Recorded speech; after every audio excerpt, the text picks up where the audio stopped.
E eccoci qua, ciao ragazzi, come state? Buonasera a tutti o buongiorno a tutti, come va?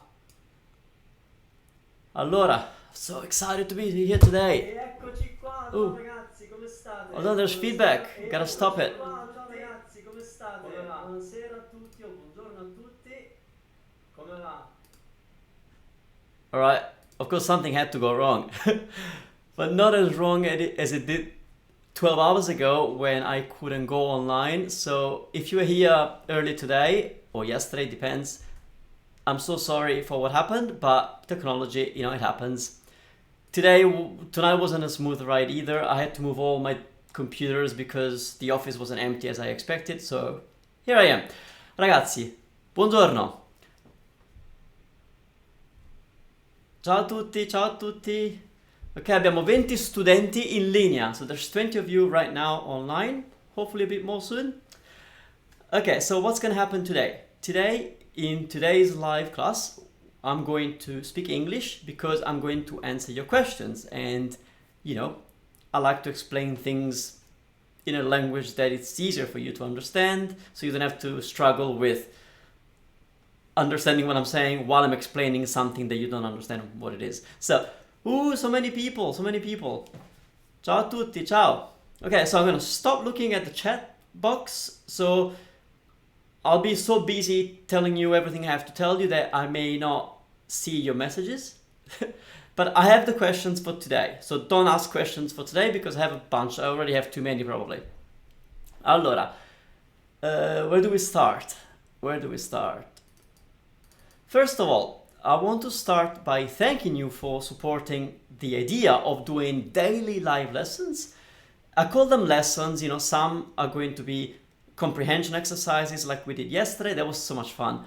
Some are going to be, like Q&A. Some will be in English. Some will be in Italian in terms of Q&A. There's going to be a lot of stuff. I'll just call it all Italian lesson, whether it's a lesson or not, doesn't matter. And yeah, it's going to happen every day. Now, the big question, the most recurring question that I've had was, first, we love it, great idea, blah, blah, blah, but what time is it happening? That is a problem because I cannot really tell you, I cannot lock in, the same time every day for 365 days. I hope you understand that. Because yeah, it's a daily thing. So, but the main reason I don't want to pick a time and always do it at the same time is that I have students everywhere in the world and it would be a little bit unfair if it was always at the same time because then it would only work for the countries that it works for. The first two that I did early in my morning, being in Australia, were good for mostly for Europe and the Americas. But weren't so good for Asia. So we're trying to move it around so everybody can tune in into some of these lessons. Also, if you missed the live stream, then you can watch the recording. Obviously, if it's a comprehension exercise, it's a lot more fun if you're watching it live, but Anyway, so I'm having a look at the chat. Is there something... Okay, yeah, so I'm not going to pick a time and always do it at the time, but what I'm trying to do is the day before create an event on YouTube so that somehow you get notified that that's happening at a certain time the next day or later in the same day. So if that works, awesome. Also, I ask you to maybe go to Facebook and like Italy Made Easy page, which is like facebook.com/Italy Made Easy. Or if you use Twitter, you can go and find Manu Venditti. And that's gonna be also a way for you to be told when this is happening. Anyway, a little bit of me thanking you guys before I get into the questions, or just have to find them, obviously. Let me see. Come on, technology, be on my side. It's not really on my side, is it? Okay, sorry, just a second. I will find it. I'll find what I want to show you.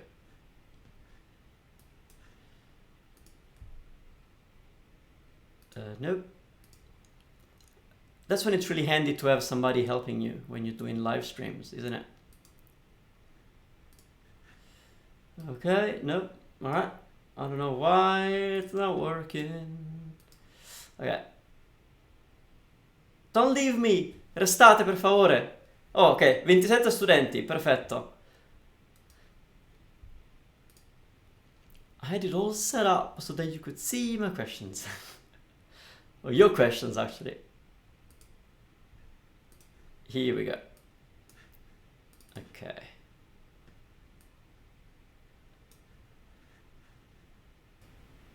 Perfetto, okay. Hopefully you can also hear me. Let me know if you can hear me while you are looking at that image there.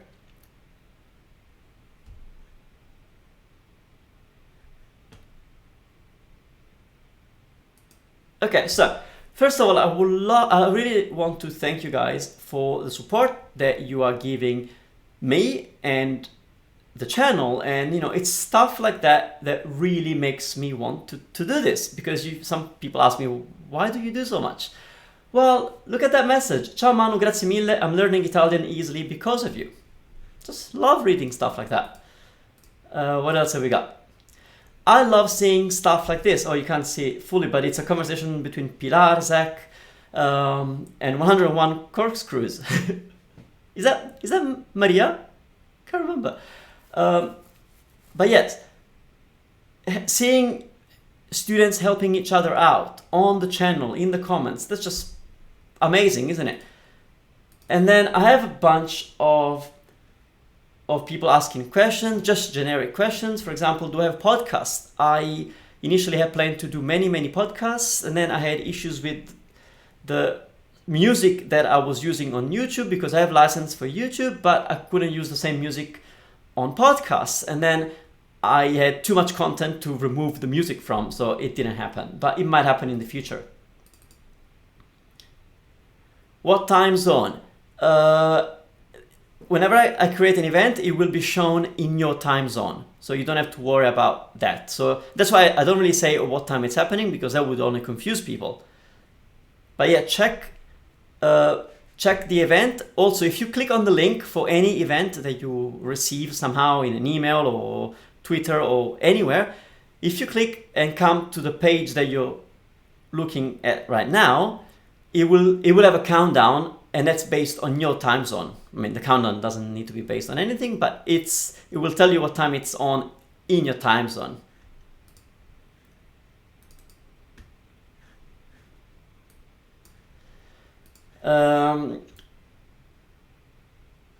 Yeah, answered why I cannot pick a fixed time. 2 reasons: satisfying as many students as possible, and also not committing my life to being free at the same time for the next 360 days. Not easy. Same thing. Yeah, you see how many? Okay, so, but that's not what I want to do. Let's get started with the lesson. Okay, there's 33 of you, 33 studenti. Wonderful. No, that's not the first question. Where is the first question? Here. Okay, it's from Zach. Ciao, Zach. Manu, you are great and very much appreciated for all your work. Grazie mille. It's not that obvious though. Oh, what do you mean it's not? I will try and contribute my modest effort to let your channel grow and let everybody who wants to learn Italian to know about your channel, because you deserve it. Well, thank you very much. If you do contribute, anything is appreciated. There's no amount that is not appreciated. And even if you don't contribute, you are appreciated for watching my content. Your question is simple, but you get confused sometimes, and it's, what's the difference between nel and in? Okay. Let's see. Nel and in.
Okay, sorry, I don't know what's going on. I will try and fix it and be back with you in a minute. Otherwise, I'll have to talk to you while I read my notes, because that was the idea, for you to read what I had prepared. No, tragedy. All right.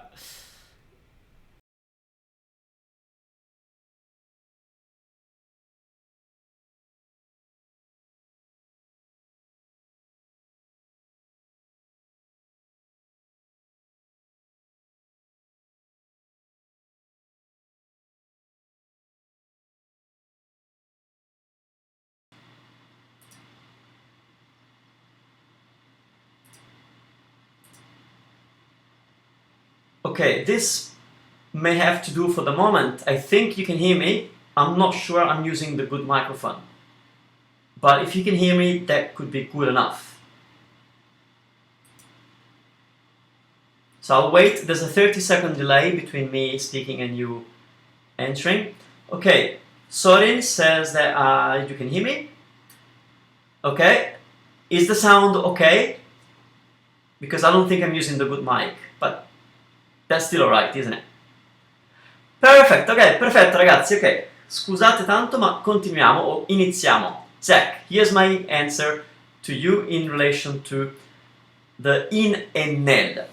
So, in and nel, they both mean in, obviously. But nel is in combined with the article il.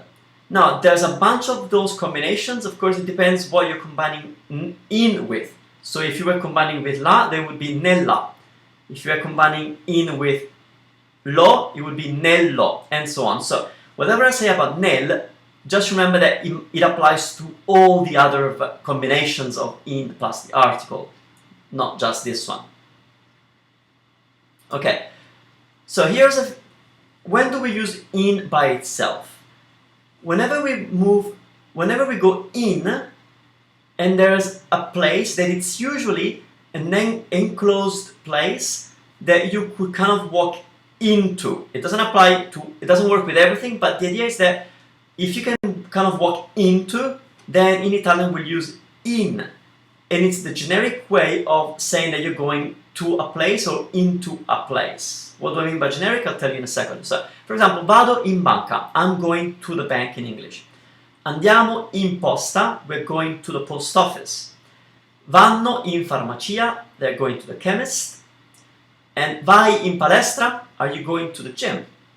So, this corresponds to the English to or into, which is quite confusing.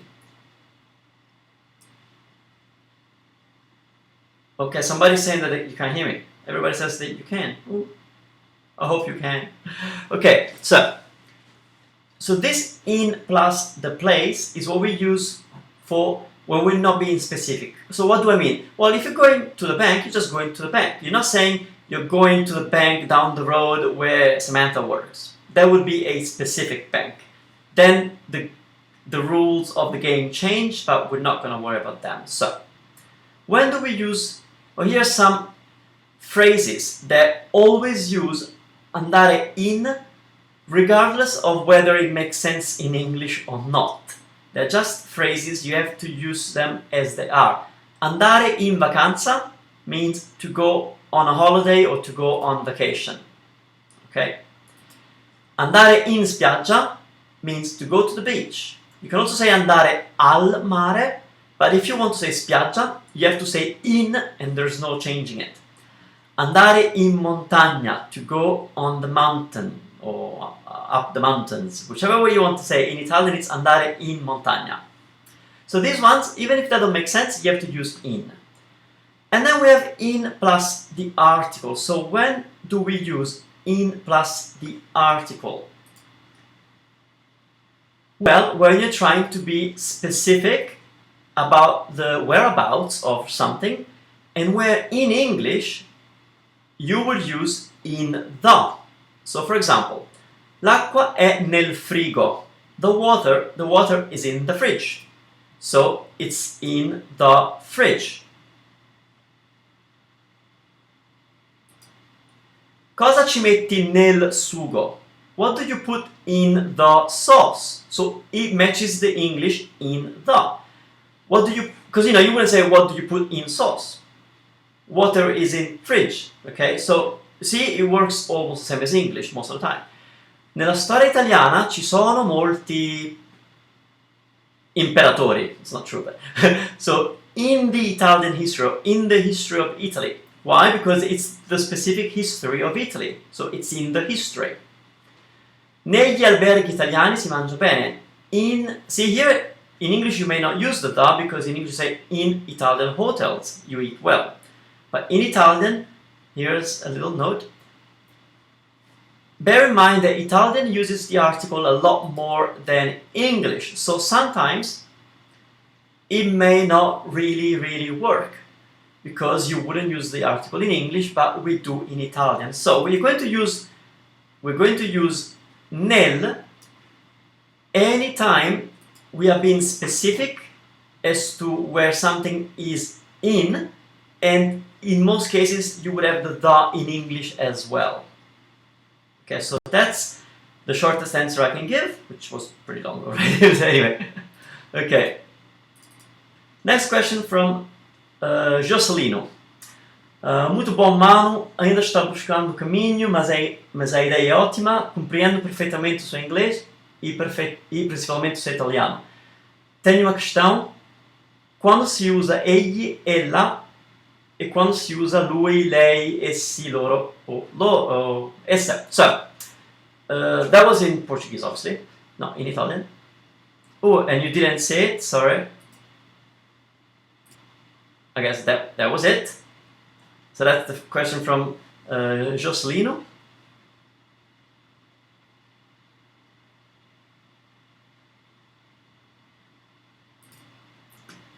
So, when do we use... Sorry, back to me. Okay, I realize that this is really messy. This is really messy. I hope you're still benefiting from the lesson while I'm making all these mistakes. Okay, I need an assistant to be here with me when I do this, I think. Okay, so, great question. When do we use egli, ella, or lui, lei? So, egli, ella, or lui and lei? My answer is always use lui and lei. Lui meaning he, lei meaning she as the subjects of your sentences. In Old Italian, we used to have egli and ella meaning he and she. But please don't use it. If anybody's teaching you, shoot them. It's not used. Honestly, it's not used. You might read it in an old book, fair enough, as long as you know what it means, but don't use it.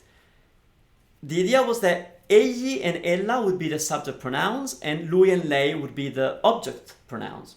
But for the past many years, we've used lui and lei for both subject and object, so please do. Same applies to essi and esse.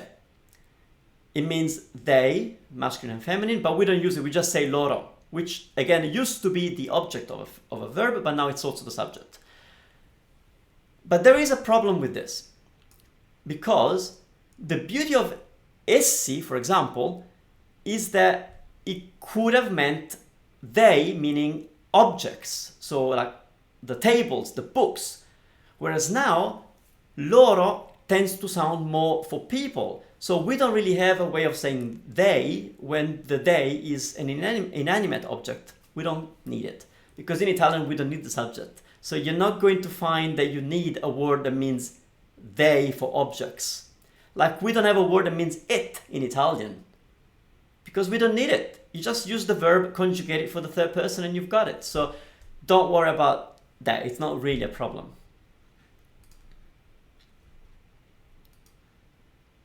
Okay, so next question is from CRSX94. Ciao, thank you for your lessons. Grazie a te. My query is when to use li and when to use la. Perfetto. Okay, I'll just get to the page.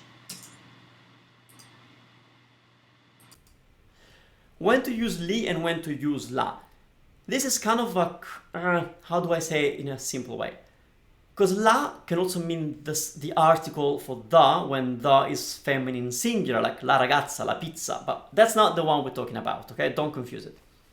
So the problem is between li and la. So let's have a look.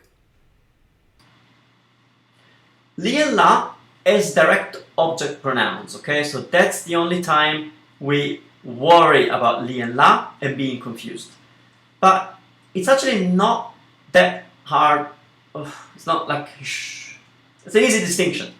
Li means them, so it's the object pronoun that replaces them, where them is a bunch of, like, it's plural masculine or it's mixed plural, so it could be masculine and feminine plural.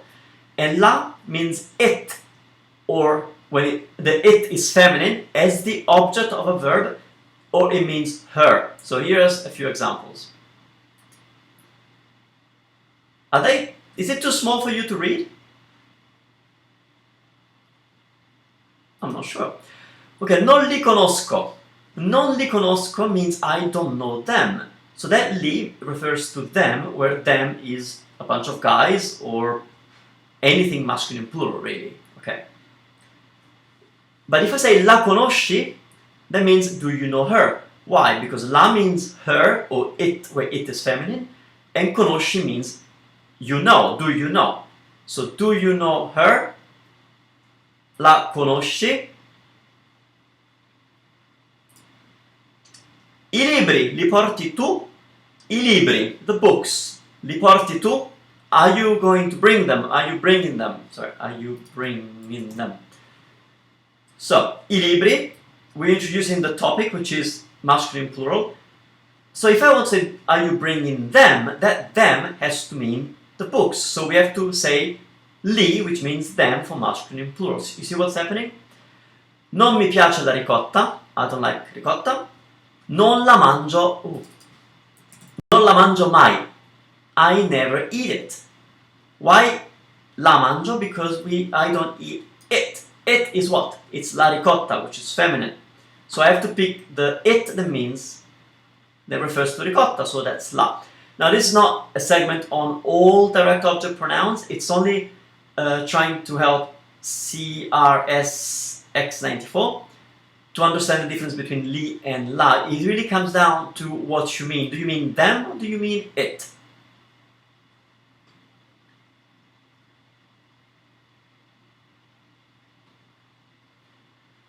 David, thank you so much. I think you may have raised a good point. Wasn't the question the difference between li and la? Well, I don't know. If it was that, then it would have been that. So let me just make it bigger. There you go. So David is saying maybe the question was about the difference between li and la, meaning over there. And the answer is there is no difference. You pick the one you like. If you want to say over there, you can say, let's say you say, I want to eat over there. Voglio mangiare lì. Voglio mangiare là. Same thing, and there is no difference. So if that was the question, then the answer is even easier. But grazie, David. Sì, grazie mille. Every now and then I have to come back, otherwise you probably fall asleep. Okay, back to the questions.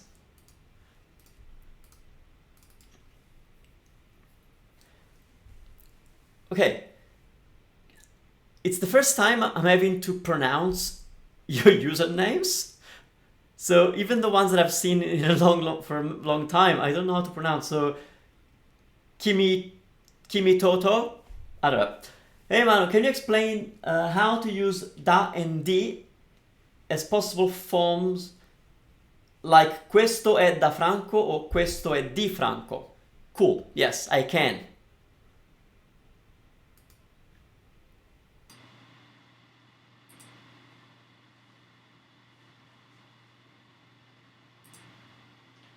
Okay, so di, da.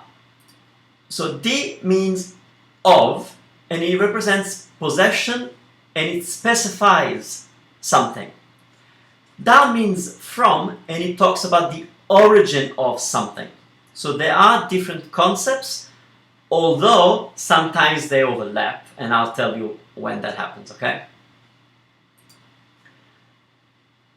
So, for example, questo libro è di Marco. Questo libro è di Marco, so the book belongs to Marco, so it is of Marco. That's in Italian, Italian translation, but it's Marco's. Questo libro è di Marco, so Marco is the owner of the book belongs to Marco.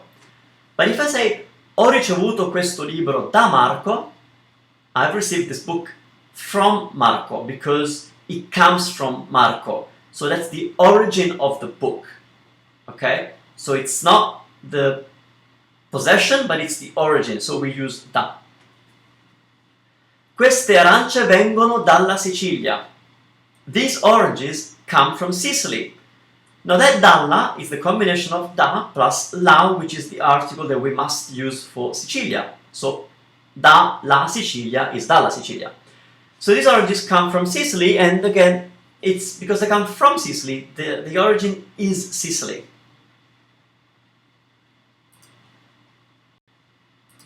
And finally, Federico II è stato re di Sicilia. So Federico II was king of Sicily. Why the king of what? Sicily. It specifies of what he was king. Okay? So you can always check with a little bit of English, or in your mind, or in your language if it works the same as English and Italian. So Federico è stato re di Sicilia. He was the king of what? Sicilia, di Sicilia. So avoid the confusion between di and da. There are times when it's confusing because in Italian we can say da dove vieni? Where are you? Where do you come from? So da dove, where from, or from where do you come? So da dove vieni means from where do you come? So where do you come from? And you could say da Sydney, da New York. But you can also say di dove sei, which in English translates to where are you from? But that's only because English does that. In Italian, there are just two different sentences with kind of the same meaning, but one uses da because I'm asking where do you come from? But the other one actually I ask of where are you? Of which country are you? You see, I want to know the specification of the country that you're from. So it's of where are you? I know it's a bit weird if you're thinking in English. But, so don't confuse those two. So if the question is da dove vieni, you have to answer da Milano, like I come from Milan. But if somebody says di dove sei, then you have to say di Milano because you're of Milan. You're a citizen of Milan. You're a resident of Milan. Okay. Hopefully this is not as awfully sound as I think.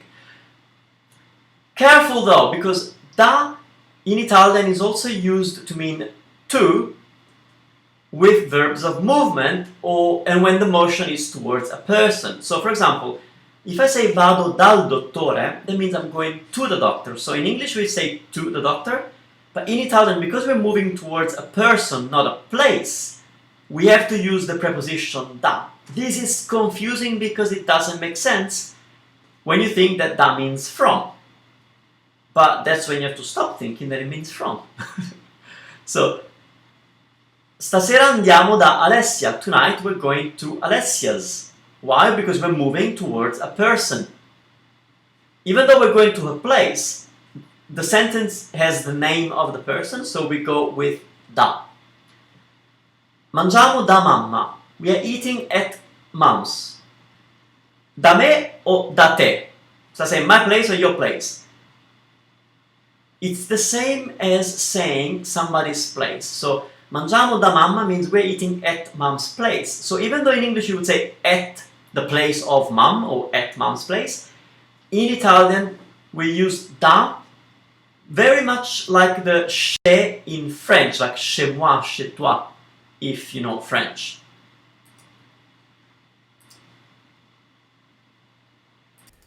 Perfetto, ok? Are you still there? Tutto ok? Prossima domanda.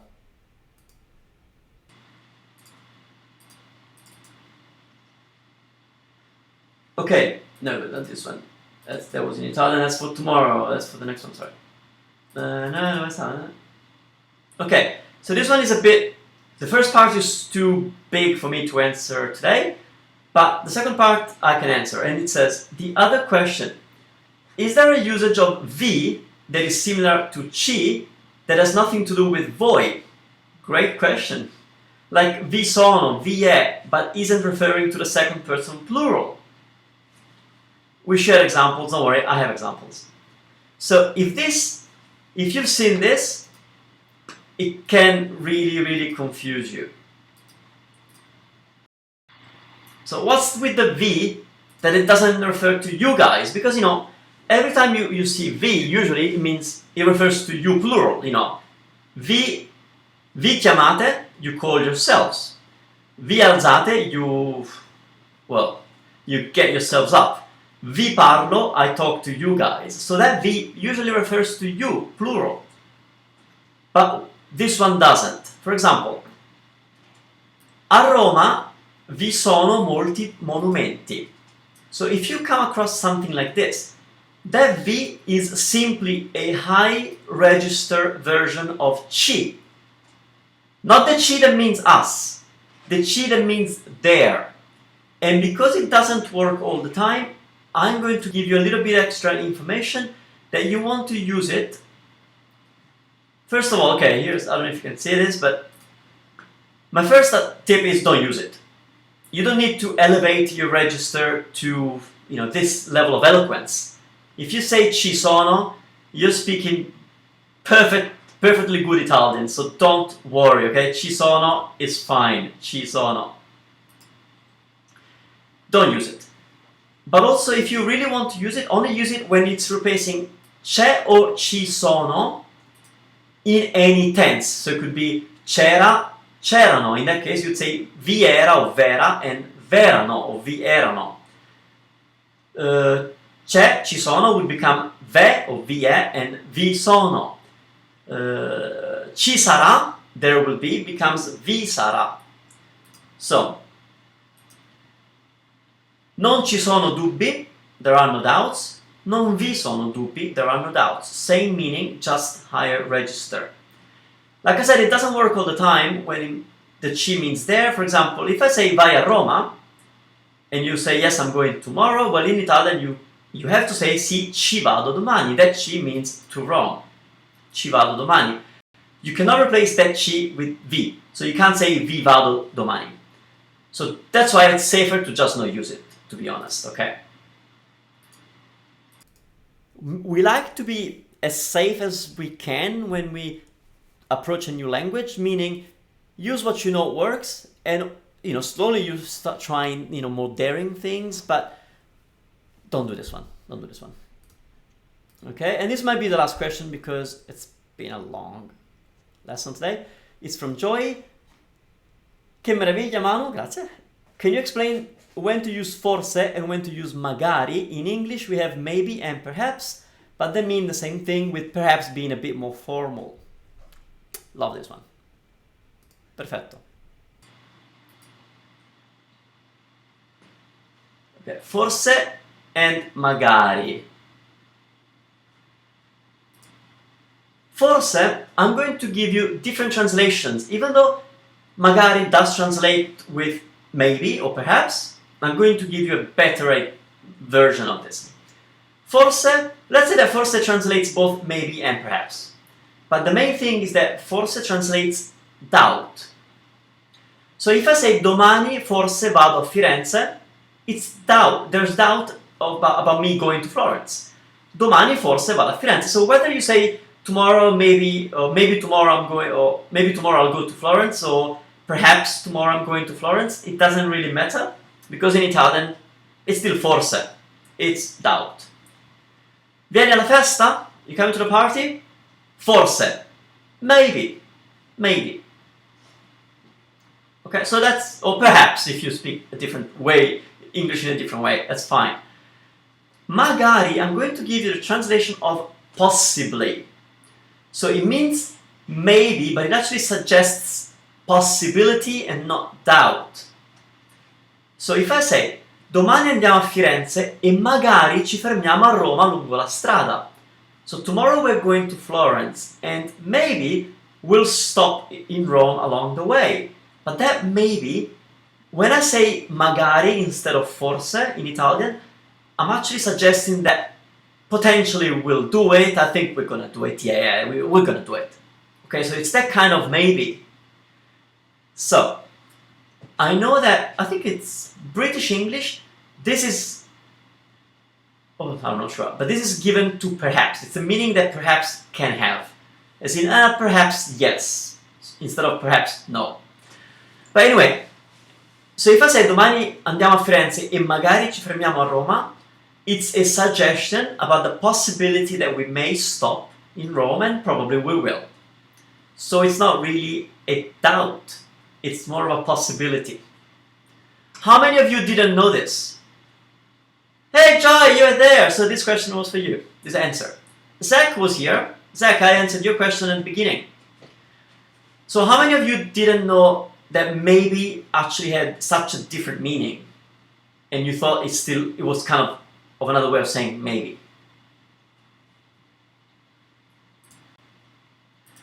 Okay, I'll wait for the answer because I'm really curious.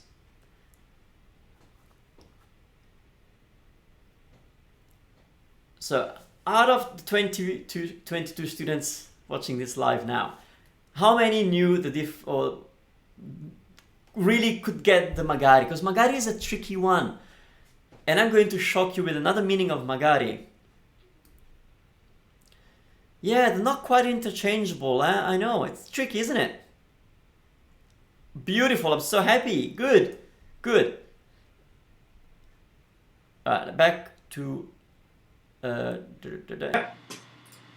But there's more.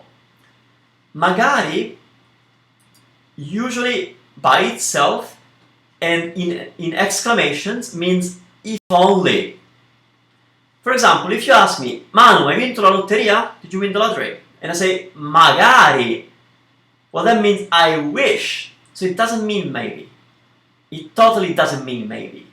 It totally doesn't mean possibly.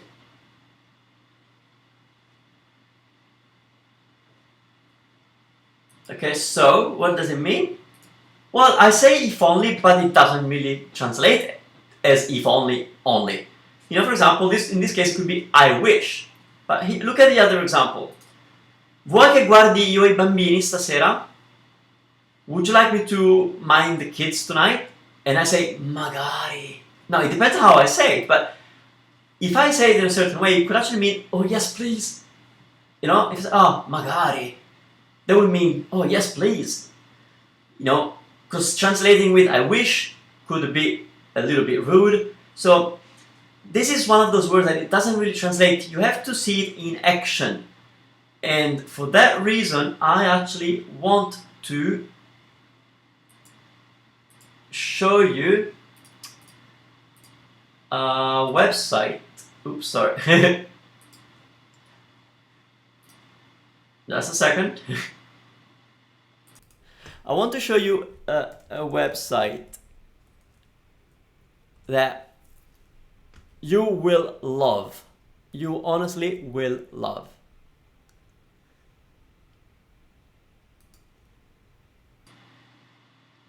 Oh, you can't see the whole... Oh. Let me see if I can change it. No, I can't change it because I'm already streaming, but it's called Context. I'll add a link. Actually, I'll type it. All right. Let's do this.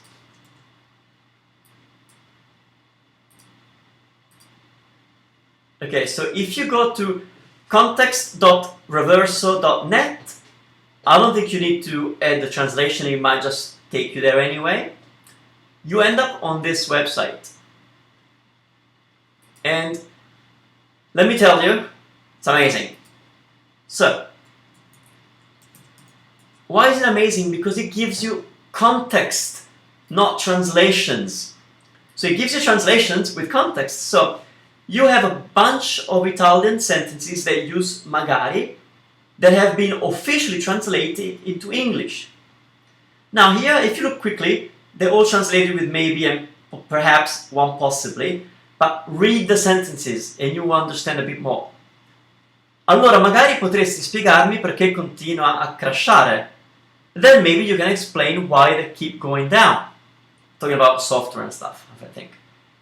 So, magari, and it says maybe. Ok, keep reading. O magari preferiresti dedicarti alla tua salsiccia. Perhaps you would like to grill your sausage. Oppure magari volete altri 5 giorni. Or perhaps you'd like to have another 5 days. So, if you go...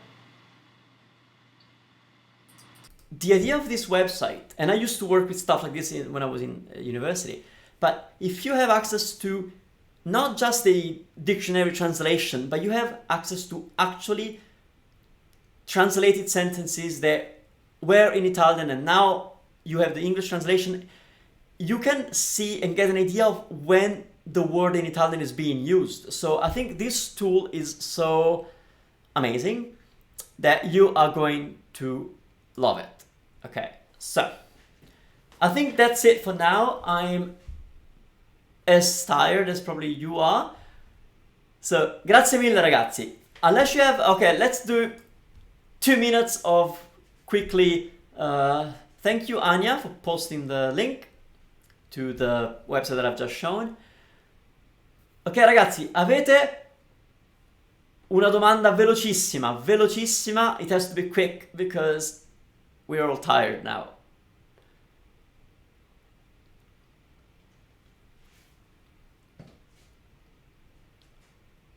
Grazie a voi ragazzi.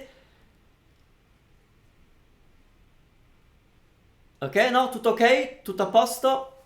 Perfetto ragazzi, allora è stato un piacere. Ci vediamo domani. So what's happening with tomorrow? I'll be creating an event as soon as I get home. I'm in the office now.